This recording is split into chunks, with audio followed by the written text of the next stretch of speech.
So hello and welcome back मेरे देश के प्यारे भविष्यों 9th स्टैंडर्ड कोऑर्डिनेटर्स चल रहा है और आज उसी को निपटाना मतलब पहली एक्सरसाइज ख़त्म कर देते हैं आज।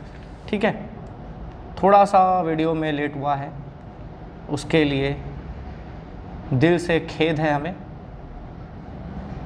क्षमा चाहेंगे। एक्सरसाइज 8.1 चल रहा है हमारा। आज करने वाले हैं questions 10, 11 and 12। So let's start यार, ज़्यादा बातें नहीं करेंगे, राइट। तो ये क्या हमारा क्वाड्रिलेटरल, पढ़ लेते हैं। ABCD से पैरेललोग्राम। पहले तो फोटो बना दूं मैं कुछ ऐसी, तो फोटो दिए, रुक जाओ, ये शायद स्पॉट पे आ जाए।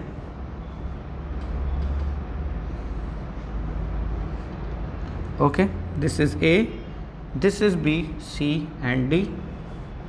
देन डायगोनल लिया हुआ है BD, perpendiculars have been drawn from A, this is AP, this is CQ।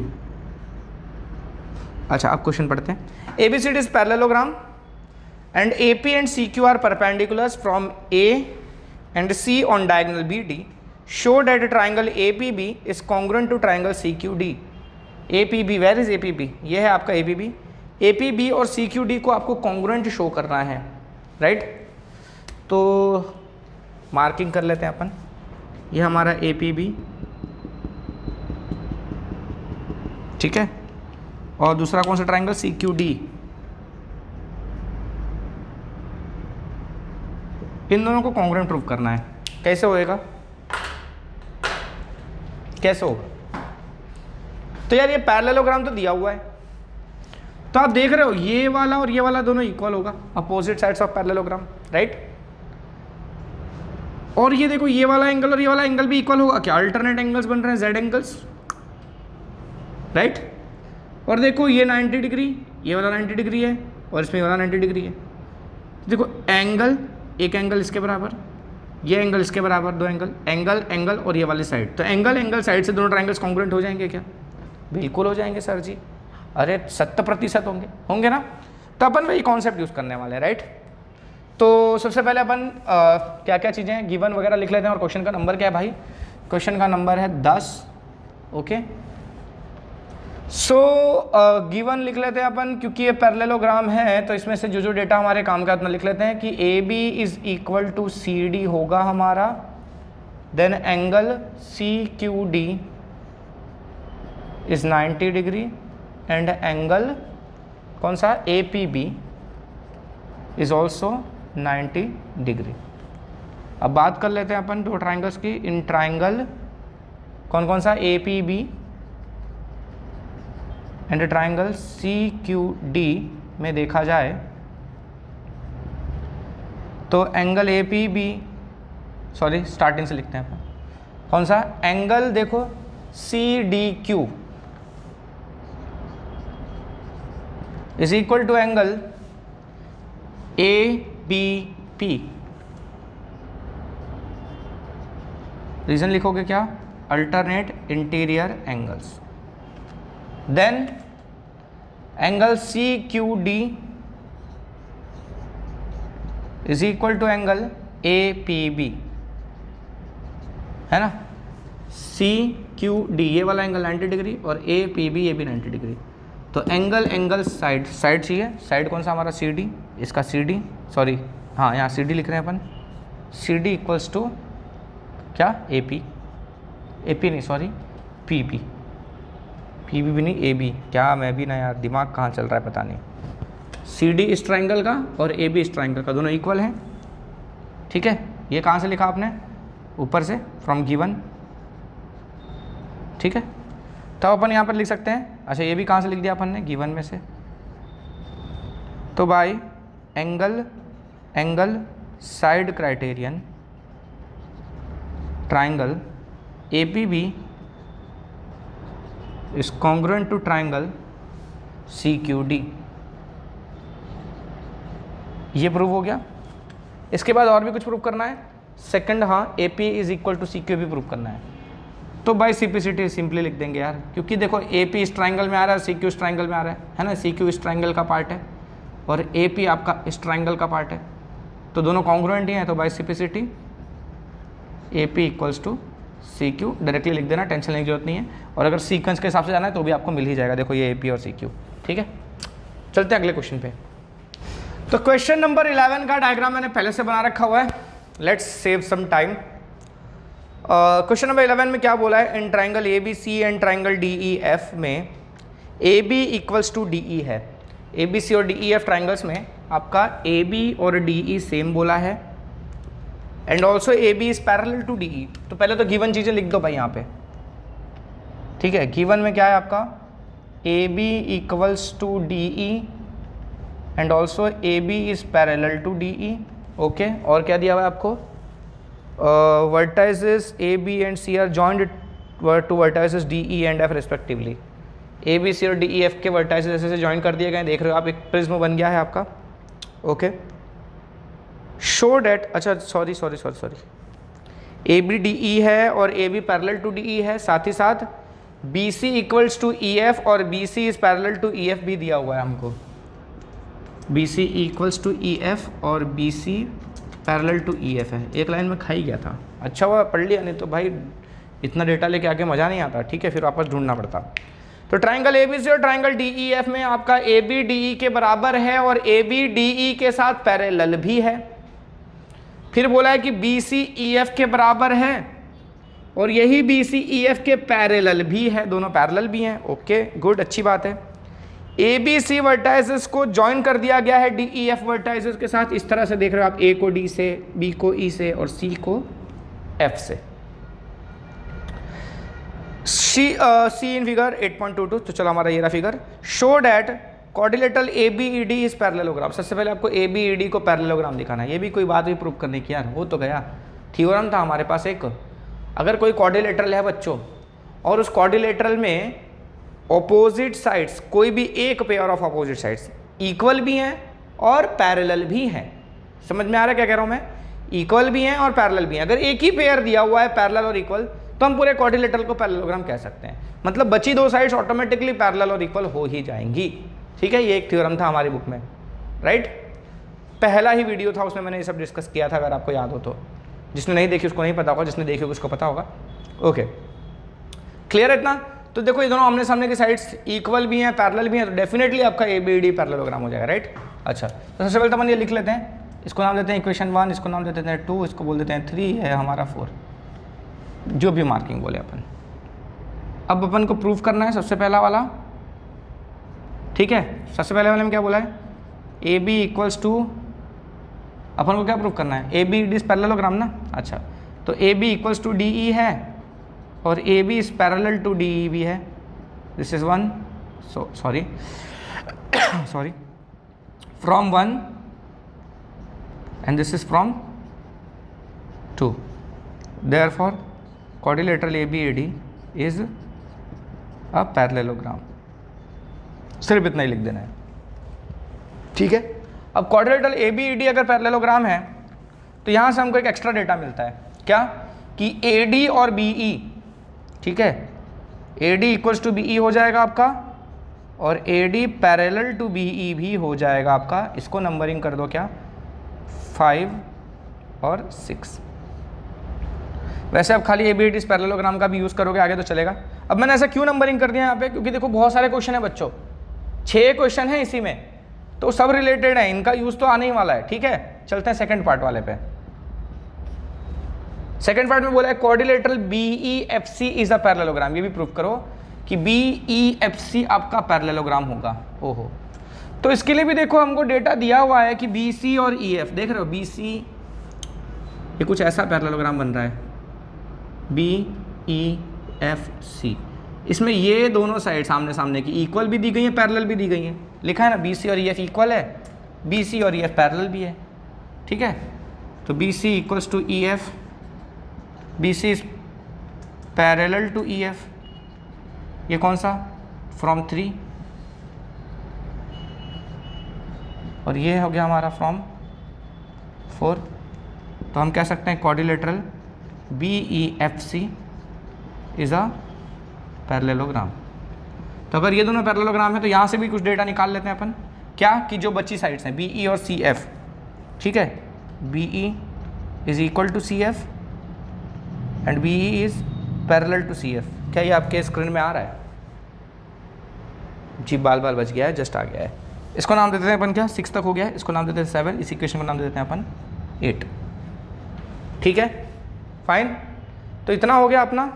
इसके बाद क्या पूछा है, प्रूव करो कि ए डी और सी एफ पैरेलल हैं और ए डी और सी एफ इक्वल है। थर्ड वाला, थर्ड में प्रूव करना है कि ए डी और सी एफ पैरेलल हैं और ए डी और सी एफ इक्वल भी हैं। अच्छा, तो देखो 5th में दिख रहा है ए डी और बी ई इक्वल है और 7th में दिख रहा है बी ई और 7 इक्वल है। दिख रहा है बी ई और सी एफ। ठीक है, यहाँ ए डी के बराबर है बी ई और यहाँ सी एफ के बराबर है बी ई। हमको ए डी और सी एफ को इक्वल प्रूव करना है बच्चों। दिख रहा है ना, ए डी और सी एफ दोनों को इक्वल प्रूव करना है ना। तो 5 में बता रहा है कि ए डी बी ई के बराबर है और 7 में बता रहा है कि सी एफ बी ई के बराबर है। तो दोनों बी ई के बराबर है, दोनों आपस में सेम हो गए। तो हम लिख सकते हैं क्या, from 5 and 7 A D equals to C F. और ये भी प्रूव करना है उसमें कि A D parallel to C F है ना, A D parallel to C F भी प्रूव करना है। तो उसके लिए देखो, यहाँ ए डी बी ई के पैरेलल है और यहाँ बी ई सी एफ के पैरेलल है। ये बी ई के पैरेलल और बी ई सी एफ के पैरेलल, तो दोनों ये ए डी और सी एफ भी आपस में पैरेलल हो जाएंगे। तो ये कैसे लिखेंगे हम, फ्रॉम कौन सा इक्वेशन यूज़ कर रहे हैं हम, 6 and 8। 6 बोल रहा है कि ए डी बी के साथ पैरेलल है। अच्छा चलो, ये ए डी बी के साथ पैरेलल है और बी जो है वो सी एफ के साथ पैरेलल है। तो ये दोनों आपस में पैरेलल डेफिनेटली हो जाएंगे, है ना। तो उसी हिसाब से हमने लिख दिया A D is parallel to C F. Right, हमारा थर्ड वाला पोर्शन भी खत्म हो गया। फिर 4th में बोला है कि quadrilateral A C F D is parallelogram. अब जब ए डी सी एफ के बराबर भी है और ए डी सी एफ के पैरेलल भी है, कहाँ गया ए डी और सी एफ, ये रहा ना ए डी हमारा सी एफ के बराबर भी है और सी एफ के पैरेलल भी है। तो definitely quadrilateral A D F C हमारा पैरेललोग्राम होगा ही होगा। ए डी एफ सी बोला, ए सी एफ डी बोला है, ए सी एफ डी नाम वही है, बस तरीका अलग लिख दिया है। तो यहाँ से अपन लिख सकते हैं, क्या नाम है इस इक्वेशन का, दे देते हैं अपन 9, इसको नंबर दे देते हैं 10। तो फ्रॉम 9 and 10 देख लें दो भाई, देख लें। हाँ, फ्रॉम 9 and 10 हम कह सकते हैं कि quadrilateral A C F D is a parallelogram. फिर क्या पूछा है 5th में, A C equals to D F. हाँ भाई, जब ये पैरेललोग्राम है तो ए सी डी एफ के बराबर होगा ही। ठीक है, तब यहाँ पर लिख देते हैं आगे का चीज़। ठीक है, क्वेश्चन नंबर 4 है ना, ये 5th है। तो since quadrilateral ACFD is parallelogram,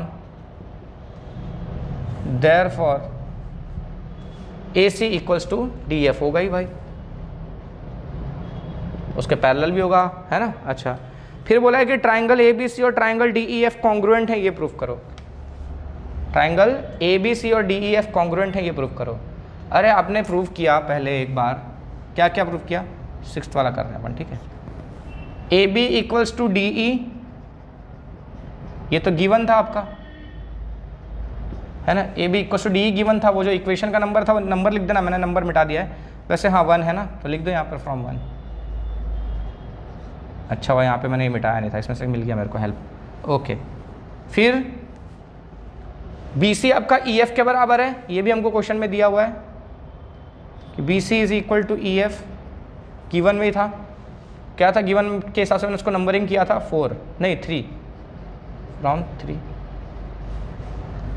और अभी हमको मिला है कि AC और DF बराबर है, ये ऊपर मिला है हमको, इसको नंबरिंग नहीं दिया है हमने, चलो इसको नंबरिंग दे देते हैं 11। तो यहाँ लिख दो फ्रॉम 11। तो तीनों साइड्स कॉन्ग्रुएंट हो गए, तो by SSS triangle ABC is congruent to triangle DEF। तो ये काफ़ी इजी क्वेश्चन था, बच्चे बस देख के डर जाते हैं कि इतना सारा पूछा गया है। सारे लल्लू लल्लू थे, 2-2 लाइन में सारे निपट गए, देख रहे हो ना। चले अगले क्वेश्चन पे, कुछ छूटा तो नहीं, 5 ही क्वेश्चन थे, 6 ही क्वेश्चन ABCDEF वाला। ओके, चलते हैं अगले क्वेश्चन पे। सो फिर से मैंने डायग्राम बच्चों पहले से बना रखा हुआ है इस क्वेश्चन का, क्वेश्चन नंबर 12 का। रीड करते हैं क्वेश्चन क्या बोल रहा है। ABCD is trapezium. In which A B is parallel to C D, A B और सी डी आपके पैरेलल हैं। चलो गिवन डेटा लिखो भाई, पहले गिवन में है आपके पास A B is parallel to C D 1 and A D equals to B C. Okay, A D B C के बराबर है, दिस इज 2, यानी कि ए डी और बी सी आपके बराबर हो गए। Good. Show that angle A equals to angle B, angle C equals to angle D. ये दोनों एंगल इक्वल प्रूव करना है, ये दोनों एंगल इक्वल प्रूव करना है। Triangle A B C is congruent to triangle B A D, A B C एक triangle बनेगा और ए बी डी वाला एक ट्राइंगल बनेगा। ये इन दोनों को कॉन्ग्रुएंट भी प्रूव करना रहेगा आपको। फिर ये भी प्रूव करना रहेगा कि diagonal A C is equal to diagonal B D, A C और B D diagonals equal prove करने रहेंगे। अच्छा, अगर वो दो ट्राइंगल्स अपन ने प्रूव कर लिया, मतलब अपन ने थर्ड वाला कर लिया, तो फोर्थ वाला ऑटोमेटिकली हो जाएगा। अब इसमें एक हिंट दिया हुआ है कि extend A B and draw a line through C parallel to D A. ठीक है, क्या बोला है, ए बी को एक्सटेंड करो, तो एक्सटेंड मैंने पहले से कर रखा हुआ, जैसा बुक में बना दिया था पहले ही। ठीक है, मैंने डॉटेड वाली नहीं बनाई थी, खाली डॉटेड वाला ही बना के दिया हुआ है हमारी बुक में, है ना, मैंने वो नहीं बनाया था, कोई बात नहीं। Extend A B and draw a line through C, C से एक लाइन ड्रॉ करो parallel to D A, D A के पैरेलल आपको एक लाइन ड्रॉ करनी है ऐसे। ठीक है, इसके parallel intersecting A B produced to E, यानी कि ये जो ए बी है हमारा ई तक जा रहा है, वहां पर इनका इंटरसेक्शन हो रहा है। ठीक है,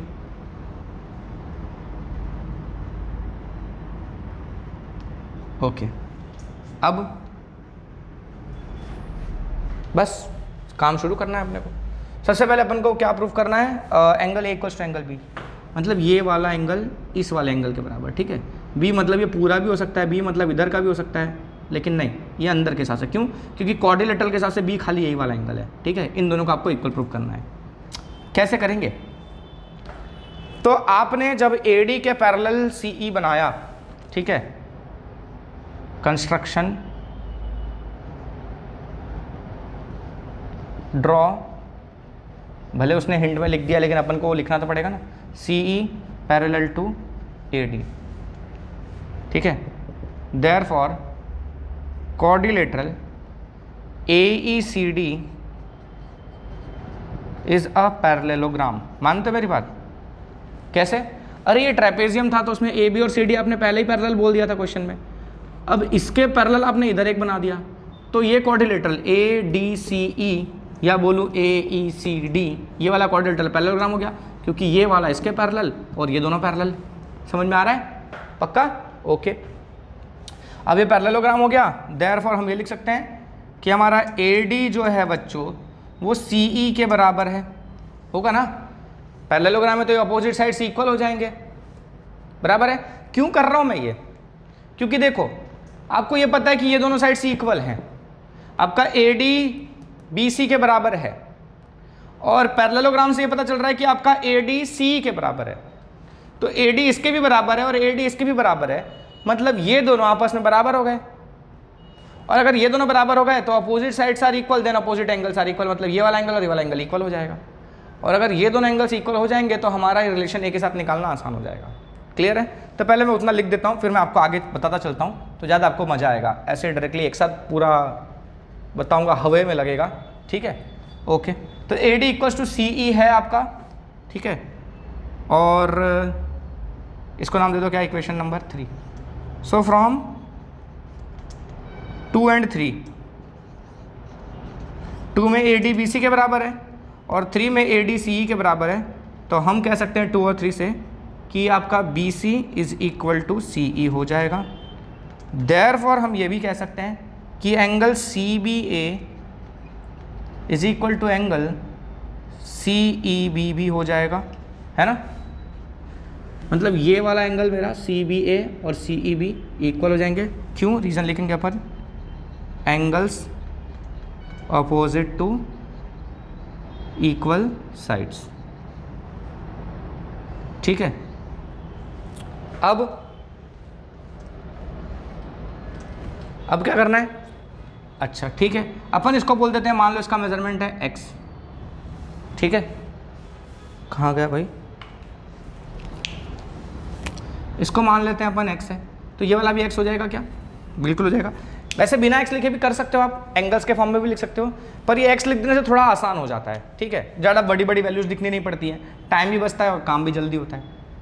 अरे टाइम बचेगा तो काम जल्दी होगा, मतलब थोड़ा आसान भी लगता है। अच्छा, तो लेट एंगल सी बी नाम दिया ना मैंने, is equals to x, therefore angle C B E is also equals to x, है ना, दोनों ही एक्स हो गया आपका। अगर आपने इसको एक्स लिया तो ये भी एक्स हो जाएगा। ग्रेट, अच्छी बात है। ओके, अब देखो इन कोऑर्डिनेटरल इन पैरेललोग्राम AECD की बात करो बच्चों, AECD पैरेललोग्राम है ना, तो आपका angle A plus angle E कितना होगा, ये दोनों मिला कितना होगा, एडजेसेंट एंगल्स का सम कितना होता है, 180 होता है ना, उसमें से आपका एंगल E कितना है, x है ना, तो आपका एंगल A कितना हो जाएगा, ये x वहाँ जाके माइनस हो जाएगा, तो 180 माइनस एक्स, ठीक है। इसको अपन कुछ और इक्वेशन का नाम दे देते हैं, 3 हो चुका है, इसको नाम दे देते हैं अपन 4। फिर बात करें इन कोऑर्डिनेटरल कौन सा, ABCD की बात कर लेते हैं अपन, ABCD नहीं, सॉरी, नहीं, आपको क्या प्रूफ करना है, B वाला A के बराबर प्रूफ करना है ना, B वाला A के बराबर, तो B की वैल्यू निकालते हैं अपन x के टर्म्स में। तो देखो ये दोनों लीनियर पैर एंगल्स हैं क्या, आपका angle ABC plus angle CBE is 180, ठीक है। यहाँ मिटा दूँ क्या मैं इसको,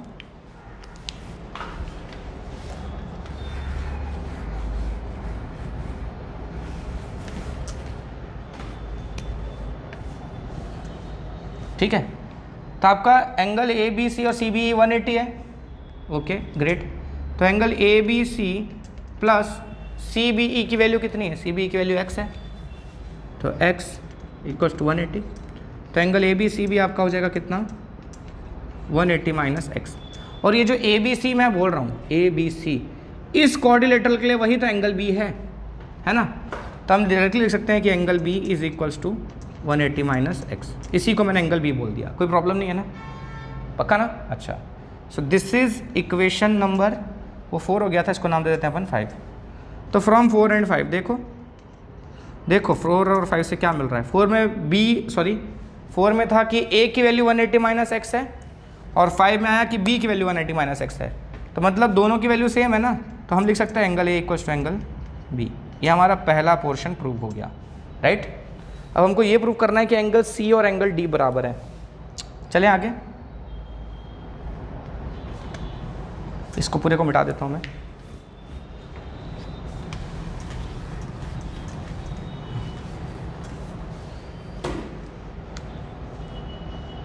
अब एंगल C और एंगल D कैसे सेम प्रूव होंगे। अच्छा देखो, AB और CD पैरेलल थे आपके, AB is parallel to CD था ना, तो ये दोनों interior angles on same side of transversal होंगे क्या, होंगे ना, सेम है ना। तो एंगल D हो गया आपका कितना, 180 माइनस एंगल A, और एंगल C हो गया आपका 180 माइनस एंगल B, सॉरी, ठीक है। ये दोनों interior angles on same side of transversal, ये दोनों interior angles on same side of transversal. Interior angles on same side of transversal supplementary होते हैं बच्चों, यानी इन दोनों का सम 180 होगा। तो ये A है, ये कितना लिख सकता हूँ मैं, 180 माइनस A लिख सकता हूँ, इसको मैं 180 माइनस B लिख सकता हूँ, क्योंकि ये दोनों का सम 180 है, तो ठीक है। अच्छा, और आपको पता है कि A और B इक्वल है, ठीक है, यहाँ लिखो also angle A is equal to angle B। जब 180 में से सेम वैल्यूज ही माइनस करोगे तो वैल्यूज तो सेम ही सेम मिलेंगी, देयरफॉर हम लिख सकते हैं कि angle C is equal to angle D। तो ये सेकंड वाला भी हमारा प्रूव हो गया, राइट। अब क्या बोला कि ट्राइंगल ABC और ट्राइंगल BAD को कॉन्ग्रुएंट प्रूव करो, ओके। तो बना लेते हैं अपन ट्राइंगल्स, एक BAD ऐसे बनेगा हमारा, BAD, और एक ABC ऐसे बनेगा हमारा, ठीक है।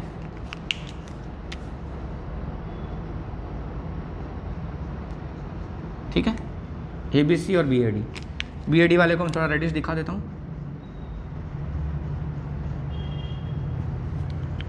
और हमारा ABC वाला ये है।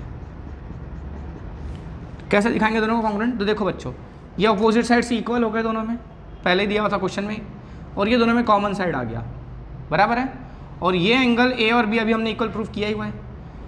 ये देखो ये एंगल ए इस पूरे ट्रायंगल में ए बी डी में ये पूरा एंगल ए आ रहा है और ये ए बी सी वाले में ये पूरा एंगल बी आ रहा है, दोनों भी इक्वल है। तो भाई एस ए एस क्राइटेरियन दोनों ट्रायंगल्स इक्वल हो जाएंगे, है ना। तो अपन ले लेते हैं कौन सा, इन triangle B A D and triangle A B C क्या होगा आपका, A B equals to A B, common side है दोनों की, right. And A D equals to B C, given था ये तो हमको क्वेश्चन में, यहाँ लिखेंगे कॉमन साइड, ठीक है। ये दोनों गिवन था, ये कॉमन साइड हो गया और इन दोनों के बीच का एंगल, ठीक है, angle B A D is equal to angle A B C, therefore by SAS criterion triangle ABD या BAD क्या बोला है, BAD and ABC is congruent, तो लिखो triangle ABC is congruent to triangle BAD। Sequence भी ऐसे ही आएगा, देख लेना आप। तो ABC और BAD कॉन्ग्रुएंट हो गए, तो क्या डायगोनल प्रूव करना था, तो देखो BAD कॉन्ग्रुएंट है तो BAD में आपका BD डायगोनल आ रहा है और ABC में आपका AC है, तो बाइसिपिसिटी डायरेक्टली लिख दूँ मैं, by CPCT BD is equal to AC, so we can say that diagonals are equal, this implies diagonals, ठीक है। थोड़ा जगह का प्रॉब्लम इसलिए मैं ऐसा लिख रहा हूँ, आप समझ ही गए होंगे। Diagonals equal to diagonal, diagonal AC equal to diagonal BD, ठीक है।